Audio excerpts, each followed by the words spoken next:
In this short video, I'll be sharing with you as a survivor who, like many, I have lived through this list of 20 of the top 25 trauma types and a bonus tip how to heal from abuse and trauma. I face the fires of multi-dimensional abuse and trauma. As a Phoenix warrior, from this list of 20, I'll share with you number one, childhood trauma. Growing up with a narcissistic mother who was physically and verbally abusive, leading to a constant state of fear and anxiety, my parasympathetic nervous system was overactive, where I lived in a state of constant flight or fight state, where I constantly lived with panic and anxiety attacks. Number two, complex trauma, experiencing multiple forms of abuse, physical, emotional, sexual, over an extended period of time, leading to deep seated psychological issues over time. Number three, developmental trauma, being shuffled between family members, living in a shelter, bounced from home to home, and experiencing neglect, which disrupted normal developmental processes which no one recognized because there was hardly anyone around to show care or concern enough from all the chaos. Number four, emotional trauma. Constant rejection and isolation, feeling misunderstood and unloved, leading to severe emotional distress. Number five, physical trauma. Suffering from a vehicle accident later on. That limited my mobility for years, causing chronic pain and physical limitation, and feeling at the time like my former self had died in the accident. Number six, sexual trauma. Experiencing attempted sexual assaults by family members and successful sexual assault by unsuitable partners, which led to severe trust issues and emotional scars. Number seven, psychological trauma. Enduring manipulation and gaslighting by a narcissistic mother and a narcissistic partner, a covert and grandiose narcissistic, now ex partner, led to a lot of confusion, self doubt, and a distorted sense of reality that led me to disassociate many times from myself, forming new identities, alter egos in order to cope. Number eight, narcissistic abuse trauma. Being in a relationship with a covert and grandiose narcissistic partner who use manipulation and control tactics to dominate and degrade me led to a long cycle of feeling like I was never good enough for anything or anyone. Number nine, betrayal trauma. Being betrayed by romantic partners, including even family, my mother, who were already in my life, people who I trusted and cared for, led to feelings of worthlessness and betrayal and feeling trapped, thinking at the time they were my source of support, left me feeling more isolated. Number 10, abandonment trauma. Being abandoned by teenage parents from birth and feeling unwanted and unloved as they passed me off to grandparents while they continued living their lives, which led to deep seated fears of abandonment. Number 11, attachment trauma.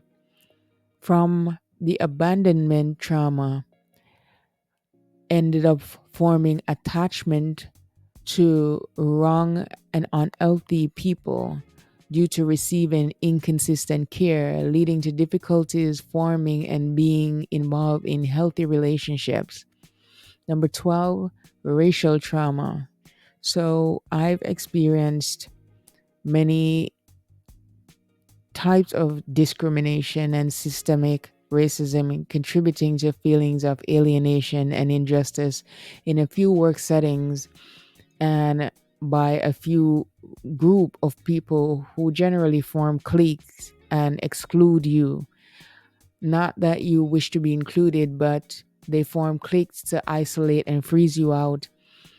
And that was something really challenging to go through. And even though I have to make conscious efforts to not hold on to those negative experiences and to treat everyone as equal, even when I see other people from the same nationality. I know that it's not the same people who have attempted to throw racism in order to change my opinion of society. Number 13, financial trauma. So, chronic financial instability, homelessness, and job losses led to scarcity mindset and constant stress about survival. Number 14, systemic trauma. Facing systemic injustices and societal pressures to conform led to feelings of powerlessness and frustration, which up until recently I had still been working to maintain my boundaries from people like employers' dismissal from more than one role as they sought to restrict me to conform to unsafe and unhealthy practices in the workplace. Number 15, intergenerational trauma. Inheriting trauma from parents who might have also been victims of abuse and neglect, which perpetuated the cycle of trauma. Number 16, grief and loss trauma. Losing my only child so far, which for some time left me with profound grief and a sense of emptiness. Now I know it was a blessing with his passing, as I was able to eventually break free from not having any ties to a narcissistic partner. Number 17, medical trauma. Dealing with chronic health issues and inflammatory conditions exacerbated by stress and compounded by trauma created trauma within trauma situation. Number 18, vicarious trauma. As an empath, absorbing the pain and suffering of others led to emotional exhaustion and burnout many a times. Number 19, domestic violence trauma. Now, I did not necessarily live with anyone when I went through this, but this trauma that was inflicted was by romantic partners. So, experiencing physical and emotional abuse in intimate relationships, leading to fear and hypervigilance, which over the years I had to take dedicated steps to stop living in a state of hypervigilance. Number 20, workplace trauma. Being bullied and micromanaged in toxic work environments led to job loss and lack of job security. These trauma types illustrate the multifaceted and deeply ingrained nature of the Phoenix Warriors' experiences, highlighting the complexity of their journey and the resilience we have shown in the face of such adversity. If you found these insights helpful, please like, subscribe, hit that notification bell, and share your personal experiences in the comment below. For the bonus tip, in life, there are predestination and manifestation. Things happen through us, and many say to us for either one or both of these reasons, either through predestination or manifestation. I have asked myself many times, how could I and why would I have chosen to manifest any of these circumstances into my life, especially when most of these things began in my life when I was not yet at a conscious stage to make wishes that would bring those experiences into my life or even understand those experiences. Therefore, I came to the conclusion that many began as maybe generational trauma manifested by others or predestination. My earliest recollection of when these started, other than being unwanted from birth by both parents, was around 7 years old. I still work to put the pieces together as I don't recall my life much before 7 years old. For many of these experiences, I did not recall them for a long time, either because I blocked them out to cope with the trauma, or for some, I had not experienced them for years, so I probably simply forgot them. I decided the time was right to get some Reiki sessions. I felt it was time. It was clear my spirit needed it, especially when the vehicle accident occurred just 6 months after burying my darling son Matthew. Then I spent the next few years working to recover from the accident. After the Reiki sessions, there was still more to be done.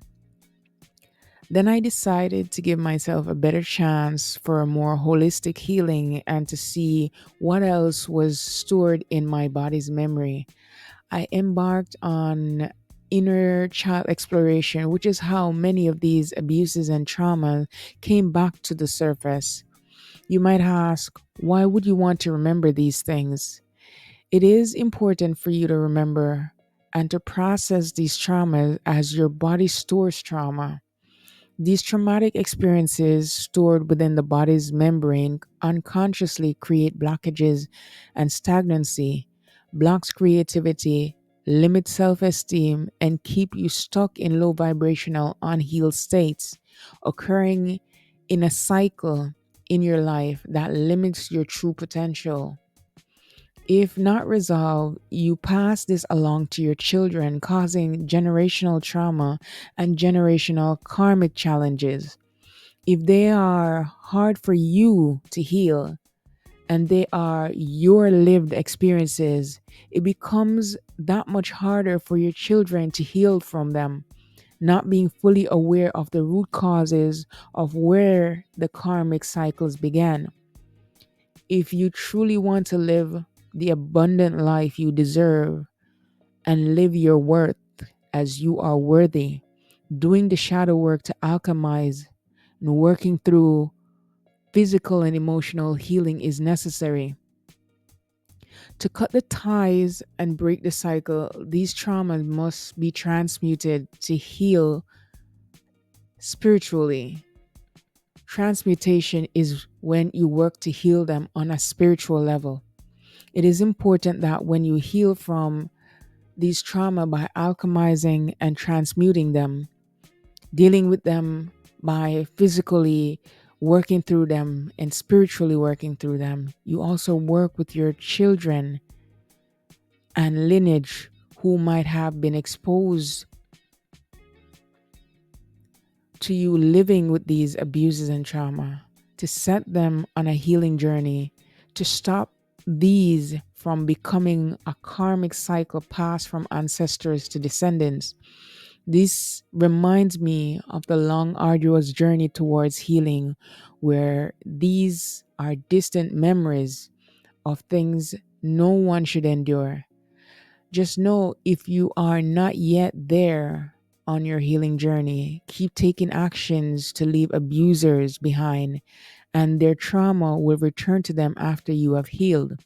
When you heal, the energy inflicted on you return back to its original source. Thank you for watching. Namaste.